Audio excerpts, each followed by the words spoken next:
శ్వేత, ఈ ఇంటి పెద్ద కోడలుగా అడుగుతున్నాను, ఒక అధికారంతో అడుగుతున్నాను. నిజం చెప్పు.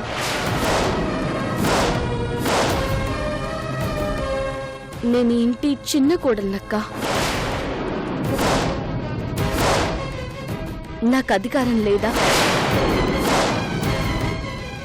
దగ్గరగా ఉండి దూరం అవడం కంటే దూరంగా ఉండి దగ్గర అవడం మంచిది.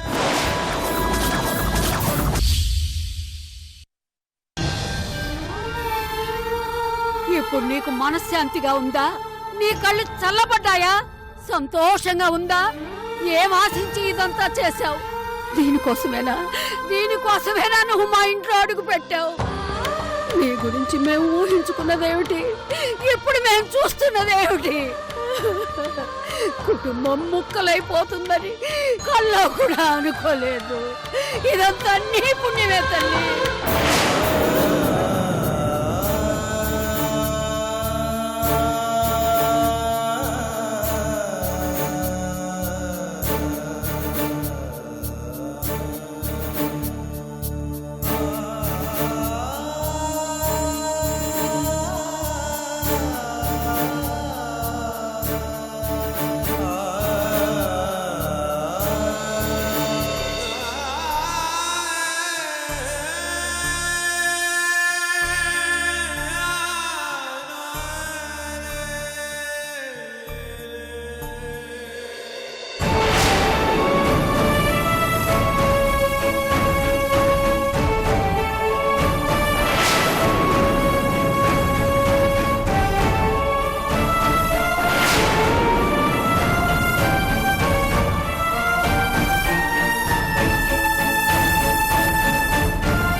ఏదైనా కొత్త న్యూసా?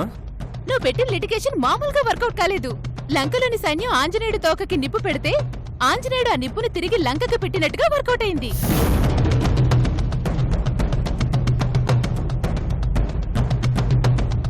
ఆ రేంజ్ లో ఏం జరిగిందమ్మా? డబ్బు ఎలాంటి వాళ్ళనైనా విడగొట్టేస్తుందని మరోసారి ప్రూవ్ చేసింది. నీకోసం ఆ శ్వేత తీసిన 25 లక్షల గురించి మా మావయ్య ఇంట్లో పెద్ద రచ్చ జరిగింది. ఆ రచ్చ ఎక్కడికి దారి తీసిందంటే ఆ కుటుంబం 2 ముక్కలయ్యేంత వరకు దారి తీసింది.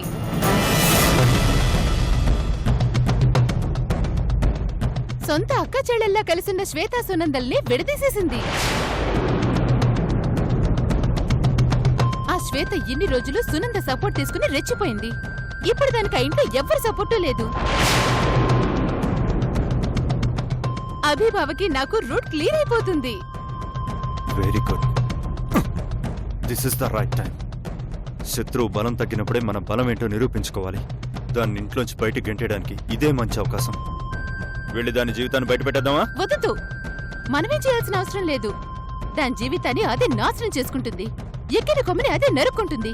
ఈ సమయంలో మనం ఎంటర్ అయ్యామంటే సునంద మన మీద ఫోకస్ పెడుతుంది. పెట్టని, మనకేంటి? సునందకి శ్వేతకి మధ్య జరిగే యుద్ధం ఎటువైపుకు దారి తీస్తుందో చూసి నెక్స్ట్ స్టెప్ వేద్దాం. అప్పటి వరకు ఆ ఇంట్లో జరిగే సినిమా చూస్తూ ఎంజాయ్ చేద్దాం. ఇదంతా ఓకే గానీ నాకు చిన్న డౌట్ ఉంది. ఏంటన్నయ్య? నేను అడిగిన డబ్బు కోసం కదా వాళ్ళ ఫ్యామిలీలో అంత పెద్ద గొడవ జరిగింది. అవును. మరి ఆ డబ్బు నాకు ఇచ్చేయకుండా ఎక్కడ పెట్టింది? ఎందుకు పోస్ట్పోన్ చేస్తుంది? లాభం లేదు, ఇంకా దానికి టైం ఇవ్వకూడదు. శ్వేత, వస్తున్నా.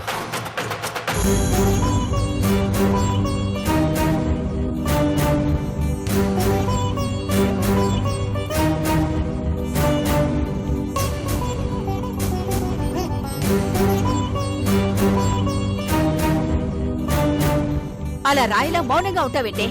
ఆ డబ్బేం చేసావు చెప్పు. 25 లక్షలు చెల్లెలి పెళ్లి కోసమని అబద్ధం చెప్పి ఆ డబ్బు ఎవరికిచ్చావో చెప్పు. నీ మౌనాన్ని నేను భరించలేను. నీకు దండం పెడతా, చెప్పవే. నువ్వు బయలుదేరమ్మా. ఇది నీకు సంబంధం లేని విషయం. నా ఇంటి విషయం, నా వ్యక్తిగత విషయం.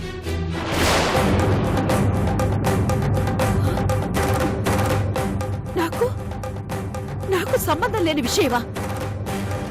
నువ్వేనా మాట్లాడేది? అవును, ఇప్పుడు నేను మీనాక్షి కూతుర్ని కాదు, రఘురామయ్య కోడల్ని. నువ్వు నా కుటుంబ విషయంలో జోక్యం చేసుకోవద్దు. దయచేసి వెళ్ళిపో. ఒక తల్లితో కూతురు అనాల్సిన మాటలేనా ఇవి? తల్లివైతే పిలిచినప్పుడు రా, ఒక పూట అన్నం తిని వెళ్ళిపో. అంతేకాని అన్నిట్లో వేలు పెట్టకు.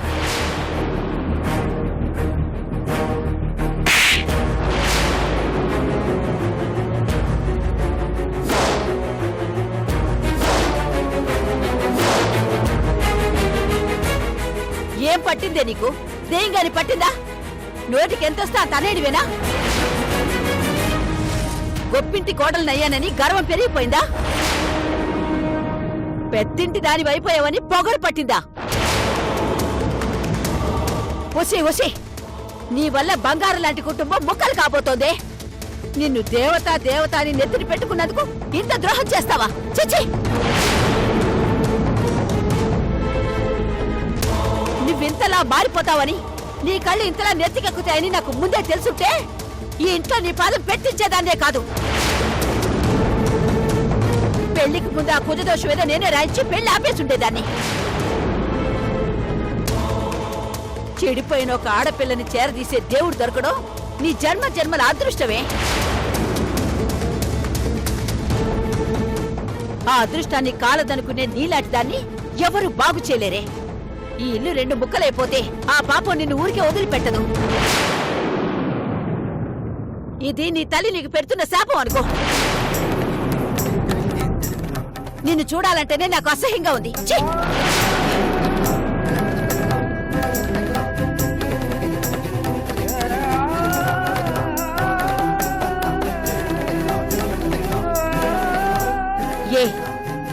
ఒక్క విషయం గుర్తుపెట్టుకో.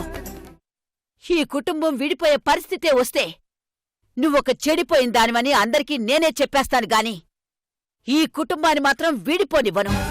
గుర్తుపెట్టుకో.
తను మండుతూ నలుగురికి వెలుగునిచ్చేది దీపం. తను బాధపడుతూ నలుగురికి నవ్వు పంచేది శ్వేత. నీ మీద మాకున్న మంచి అభిప్రాయం గురించి నేను మాటల్లో చెప్పలేను. నాకు నువ్వు తోడుపుట్టిన చెల్లెల కంటే ఎక్కువ. ప్రతి ఇంట్లోనూ కోడలంటే విడగొడుతుందనే అభిప్రాయం ఉంది. మన ఇంట్లో మాత్రమే కోడలంటే కలుపుతుంది అనే నమ్మకం ఉంది. ఈ ఇంట్లోని మనుషులకు మనం ఒక్కో దేవుడి పేరు, దేవత పేరు పెట్టుకోవచ్చు. అంత మంచి మనుషులు. అలాంటి మనుషుల్ని మనం బాధ పెట్టకూడదు. మన వలన అన్నదమ్ములు విడిపోవద్దు. ఒక ఆడపిల్ల కోసం నీ జీవితాన్ని త్యాగం చేసి కాపాడిన దానివి. ఒక కుటుంబం కోసం చిన్న నిజాన్ని చెప్పి కాపాడలేవా? రే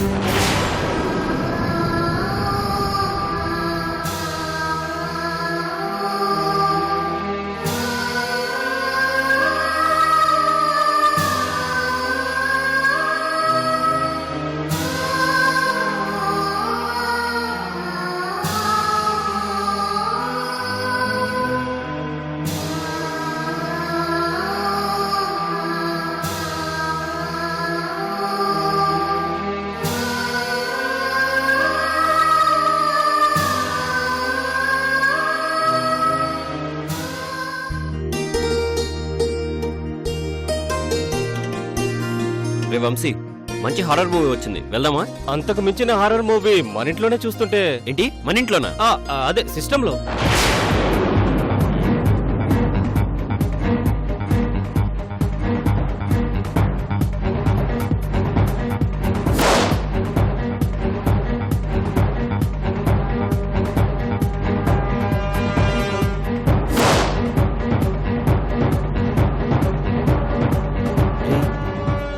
రాంబాబు గాయత్రితో మన గురించి ఏదో కంప్లైంట్ ఇస్తున్నాడు రా.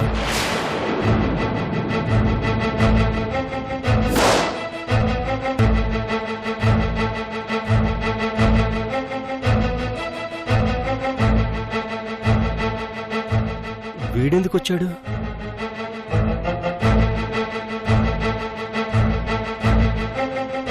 వంశీ, వీడు మళ్ళీ నా చేత రాంబాబు క్యారెక్టర్ చేస్తాడా ఏంటి? మొన్న నేను కొట్టిన విషయం గురించి చెప్తున్నాడు కదూ.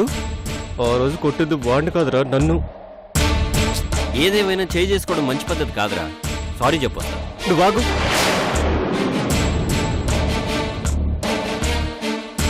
రే, రాంబాబు మన కేసు చూపించి చాలా ఎక్కువ చెప్తున్నాడు రా. రా వెళ్దాం. రే నువ్వెప్పుడు కొట్టావురా? రే, ఆ రోజు ఆవేశంలో కొట్టానని నువ్వే కదరా చెప్పావు. నేను చెప్పానా? అవునరా. కొట్టావని నేను చెప్పలేదే, జస్ట్ కాలర్ పట్టుకొని తోసుకున్నారంతే. లేదురా, నాకు బాగా గుర్తొస్తుంది. ఇదిగో ఇక్కడే లాగిపెట్టి కొట్టాను. ఇక్కడి నుంచి ఇక్కడికి వచ్చి పడ్డాడు రా.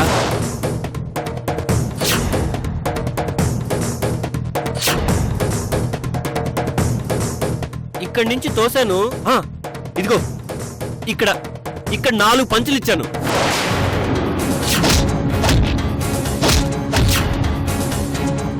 పంచులిస్తే ఇక్కడే గొంతు నులిమేనరా.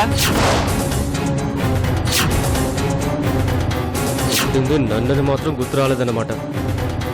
రే, ఇంత చేసి సారీ చెప్పకపోతే బాగోదురా. రా వెళ్ళి సారీ చెప్పొద్దాం.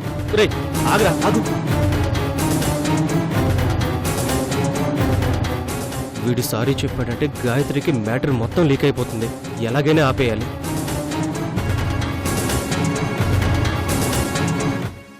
అమ్మయ్యా, వాడు వెళ్ళిపోయాడు.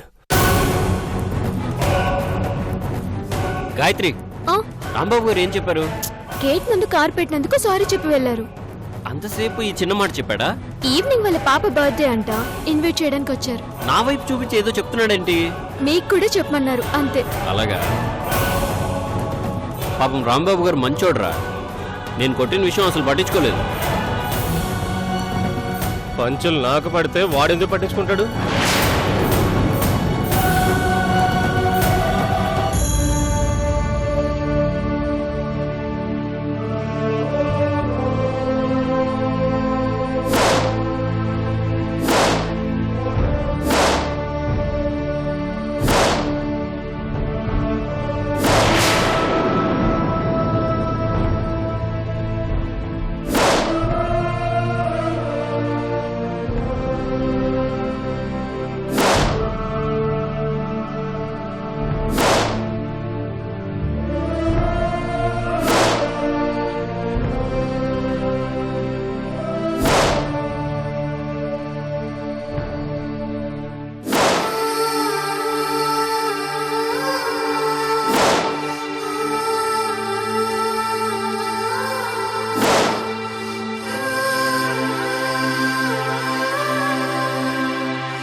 Okay sir.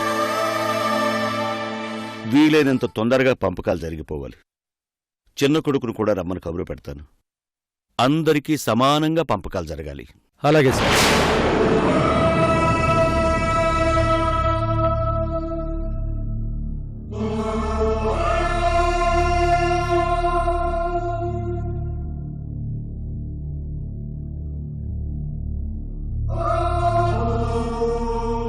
ఒకరికి ఎక్కువ ఒకరికి తక్కువ అని నా కొడుకులు గొడవ పడకూడదు.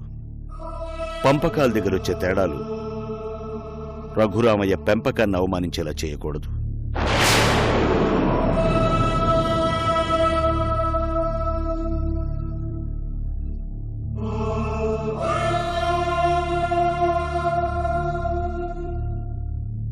దారం దగ్గర నుంచి దాచుకున్న డబ్బు వరకు ప్రతిదీ సమానంగా వాటాలైపోవాలి.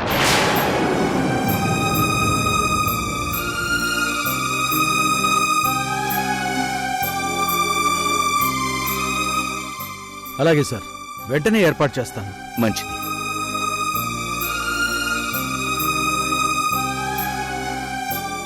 వెళ్ళొస్తాను సార్.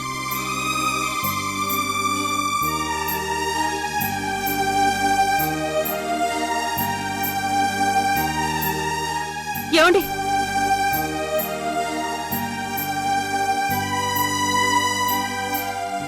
ఇంకొకసారి ఆలోచించండి.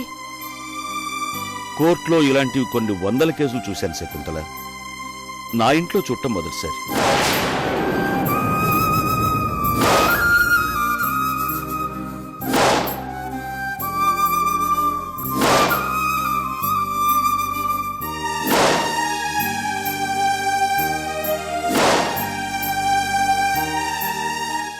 ఒకసారి తెగిపోయిన తరువాత నువ్వు ఎన్ని ముళ్ళు వేసినా దాని మీద నమ్మకం పెట్టుకోలేదు శకుంతల. తమ్ముడు, నీ అంత జ్ఞానం లేని వాళ్ళం, నీలా మాట్లాడటం చేతకాని వాళ్ళం. కాని ఒకే ఒక్క మాట చెప్తాను విను. ఈ ఊళ్ళో విడిపోదామనుకున్న భార్యాభర్తలు, అన్నదమ్ములు నీ నోటి మాట వల్లే చేసిన తప్పులు తెలుసుకొని మళ్లీ కలిసి ఉంటున్నారు. ఎంతో సంతోషంగా ఉంటున్నారు.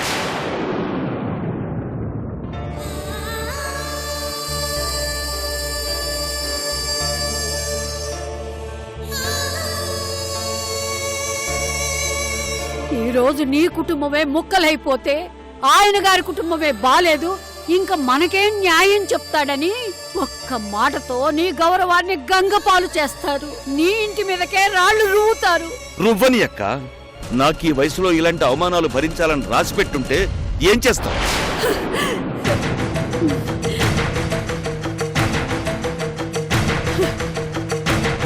కోడలు కొడవల్లాంటిదని జనాలు ఊరికే అనలేదు. ఎలాంటి కుటుంబాన్నైనా విడదీసే సమర్థత ఉన్నా నీలాంటి కోడల్ని చూస్తే అది నిజమే అనిపిస్తోంది.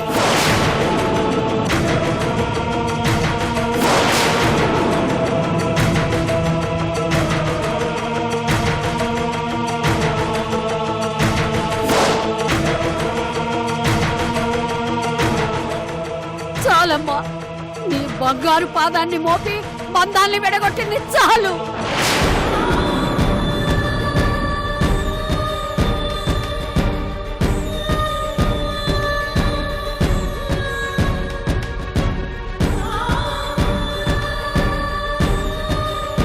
లేని కోరి చేసుకున్నందుకు జన్మకు సరిపడేంత దుఃఖాన్ని మిగిల్చావు. ఏం బతికే నీది?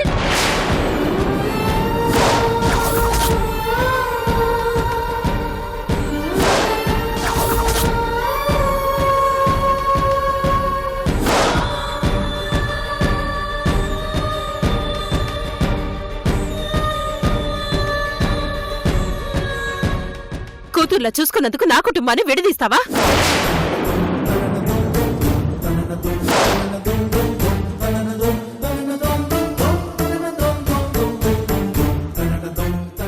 చెల్లెల్లా చూసుకున్నందుకు నాతోనే అధికారాల గురించి మాట్లాడతావా?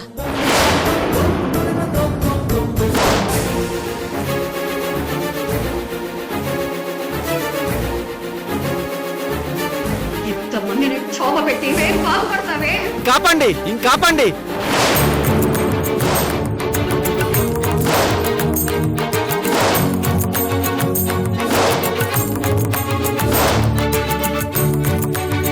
శ్వేత గురించి ఇంకెవ్వరూ ఒక్క మాట కూడా అనడానికి వీల్లేదు.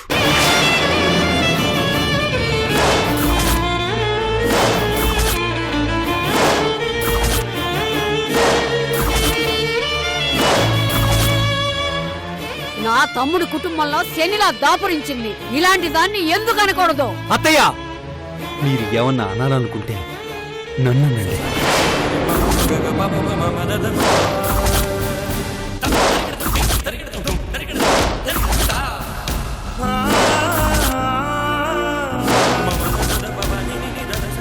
అందరూ నన్ను తిట్టండి, నన్ను శపించండి.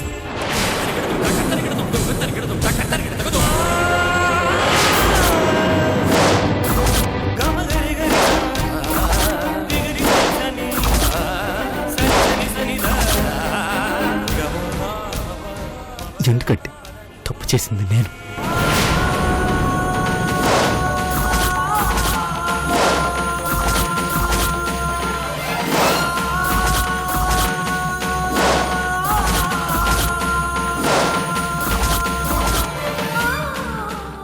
ఆ డబ్బు తీసింది నేను.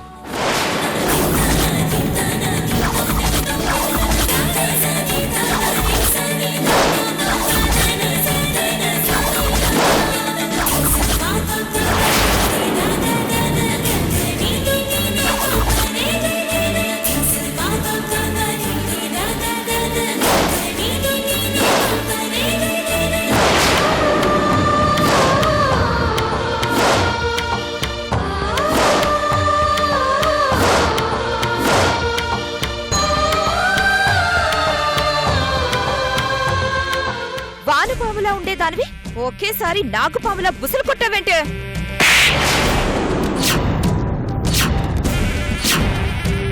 నాకు నా వారసుడు కావాలి.